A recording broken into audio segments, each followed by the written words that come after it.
Olha, a gente sempre recebe muitas sugestões ou pedidos de assuntos para que abordemos aqui no nosso Bom Dia Tocantins. Semana passada nós recebemos a sugestão via William Alves, que é o editor e apresentador do Jornal Anhanguera, segunda edição. Uma pessoa mandou mensagem para ele pedindo que nós abordássemos aqui no Bom Dia a neuralgia, que é uma das dores mais intensas que uma pessoa pode sentir. Essa dor muitas vezes é descrita como uma sensação de choque elétrico ou de queimação, afetando os nervos do corpo.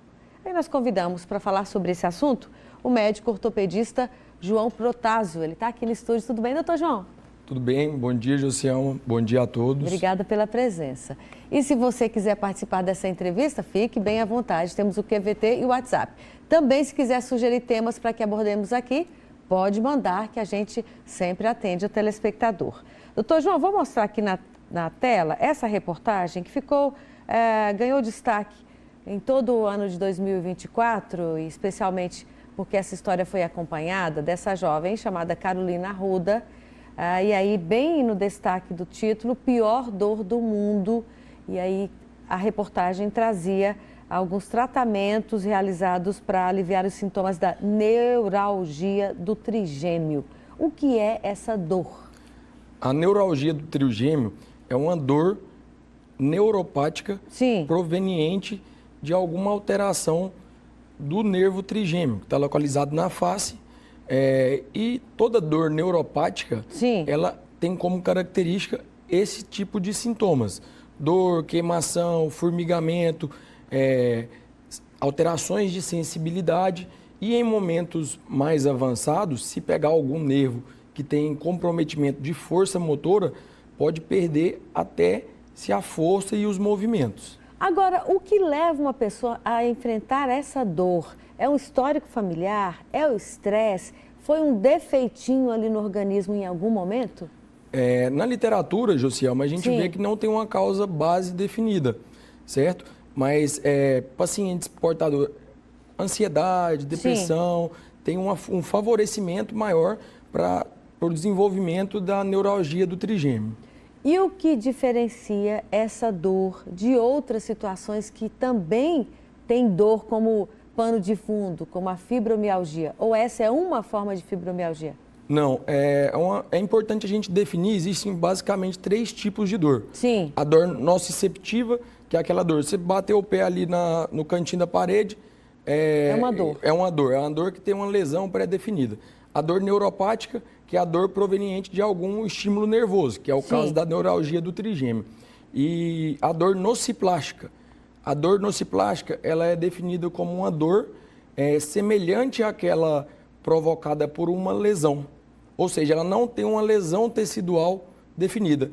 E a doença que mais caracteriza essa dor é a fibromialgia. Sim. Certo? Então, a neuralgia do trigêmeo, você tem uma lesão, você tem um acometimento de um nervo. A fibromialgia, não. Você não tem uma lesão tecidual potencial ou real definida. Certo. Como é que faz o mapeamento disso? Que tipo de exame para fazer até um diagnóstico, a separação do tipo de dor que a pessoa está enfrentando para identificar essa do trigêmeo? Então, primeiramente, em qualquer tipo de dor, é uma consulta com alguém mais especialista na área. A fibromialgia, por exemplo, a gente não tem exame que diagnostica ela. São critérios diagnósticos. Pela história do paciente. Pela história do paciente, os pontos de dor. Outra coisa importante é a alteração do sono pela dor, se ele acorda descansado, sintomas cognitivos. Já a neuralgia do trigêmeo, não. Uma dor neuropática, ela acomete o nervo e, consequentemente, o nervo acometido vai dar alterações naquela região que aquele nervo inerva. Sim. Então, é uma dor mais plausível e mais fácil de ser diagnosticada do ponto de vista aí de um exame clínico. Certo. Eu vou até para o telão mais uma vez, o Joãozinho vai mostrar aí para você. O doutor João está falando do trigêmeo e aí, nesse trecho da reportagem, tem alguns destaques que eu quero até chamar a atenção. O trigêmeo é um dos maiores nervos do corpo humano, leva esse nome porque se divide em 3 ramos. O ramo oftálmico, ou seja, afeta os olhos. O ramo maxilar, que acompanha o maxilar superior. E o ramo mandibular, que acompanha a mandíbula ou o maxilar inferior. É um nervo sensitivo. Minha pergunta é, doutor João, agora, quando a gente fala no ramo mandibular, a gente sempre lembra daquela trava que às vezes algumas pessoas têm, até já discutimos aqui no Bom Dia, a pessoa que às vezes aperta os dentes. Pode estar relacionado de alguma forma? Não vou falar que não pode estar relacionado, às vezes pode ter as duas coisas juntas. Mas geralmente essa trava, o ranger dos dentes, se relaciona mais a uma disfunção temporomandibular, que é a da articulação da mandíbula aqui no temporo, que tem uma articulaçãozinha. Mas não tem muita relação direta com a neuralgia do trigêmeo. Certo. Vamos para sintomas, e até está em negrito aqui nessa reportagem. Vou lá para a sexta linha, ali dizendo o seguinte: após o episódio, a pessoa ainda pode ficar com o rosto dormente, com formigamento, com olhos lacrimejando. E aí um especialista do Hospital Israelita, Albert Einstein, foi consultado para essa reportagem.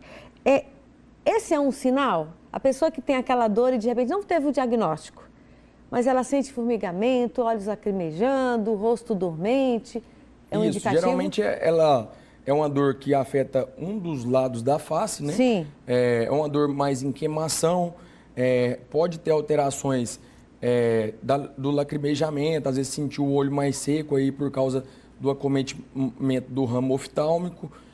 Muitas vezes uma dor que não melhora com medicações de uso comum.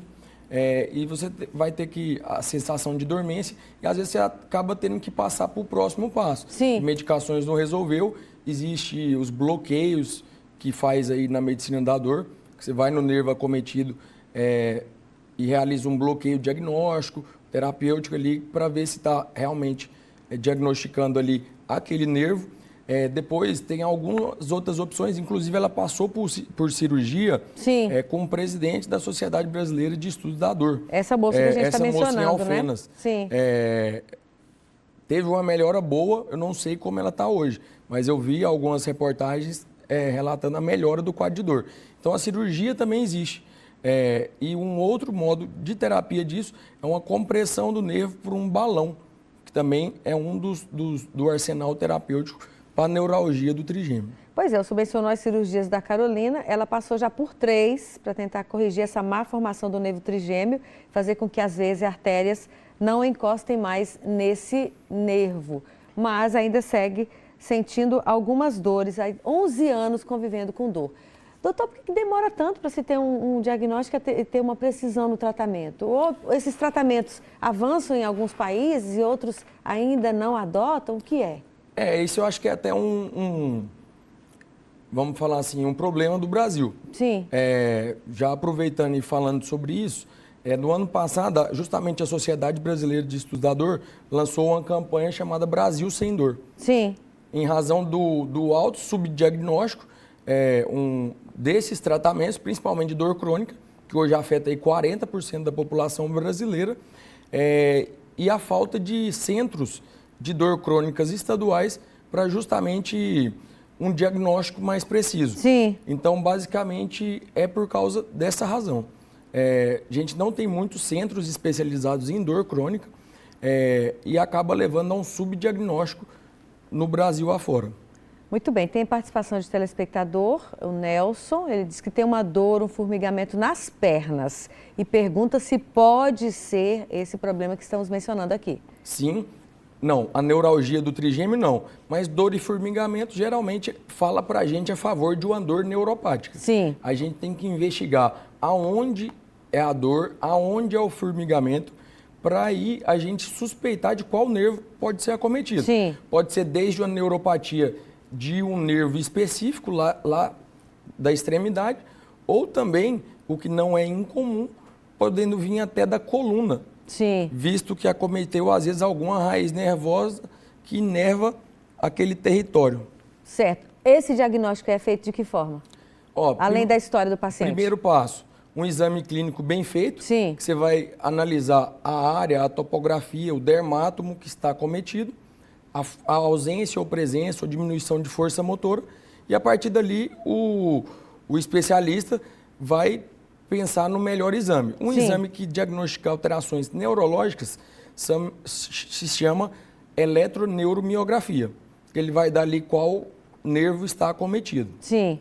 Vamos para mais participação do telespectador e essa é do Divinaldo Coelho, mora na Fazenda Santa Aparecida. Obrigada, Divinaldo, pela participação aqui no Bom Dia.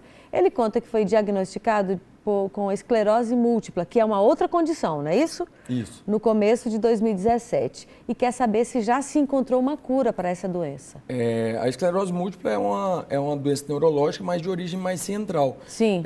Mas ainda não tem cura. Existem alguns tratamentos, mas sempre em nível de estudos. Sim. Que têm obtido melhoras, inclusive com vacinas.